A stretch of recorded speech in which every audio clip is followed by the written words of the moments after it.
This is your March 14th SmackDown review in an undetermined amount of time. Gotta make this quick. But overall, it was actually a really good show. International crowds are just on a different level. Americans are spoiled.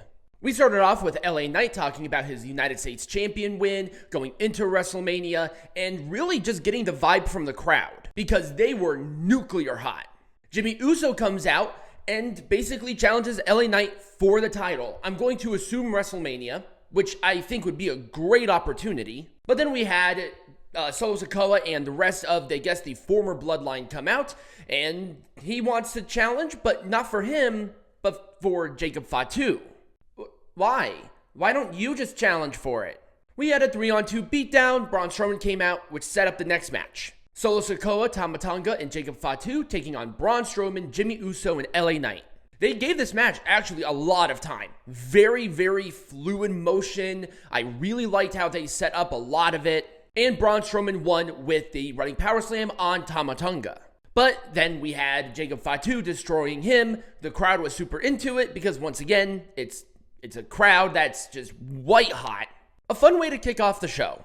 We had Flair taking on B-Fab. This all stemmed from a backstage argument with the figure 8. I did like this match. I thought that B-Fab really showed up. There was a fairly big brawl, and yes, I gotta talk about the Tiffany Stratton dives. Tiffany Stratton dived on a bunch of security and Charlotte Flair. Well, that was the original case.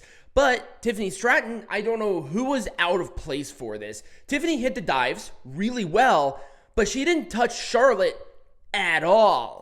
It was really weird. We had the Miz TV segment with Cody Rhodes. Really, it was just Miz TV interrupts the entrance. People were pissed about it. Cody didn't even talk to the Miz. He just destroyed Miz, threw him out of the ring, and said, the only person that I want to talk to at this point is John Cena. That's really all that this needed to be.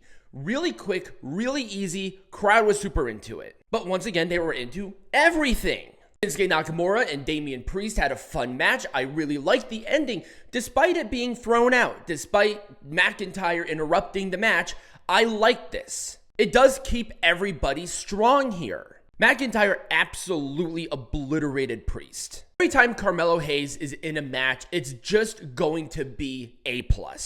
I like me some Randy Orton, don't get me wrong, but we already know what we get with Orton. With Carmelo, it's just like this new guy ready to go. And he's really showing up. I don't even care if he loses the majority of his matches. No, seriously, when was the last time Carmelo Hayes won a match? But at the same time, does it really matter in this case?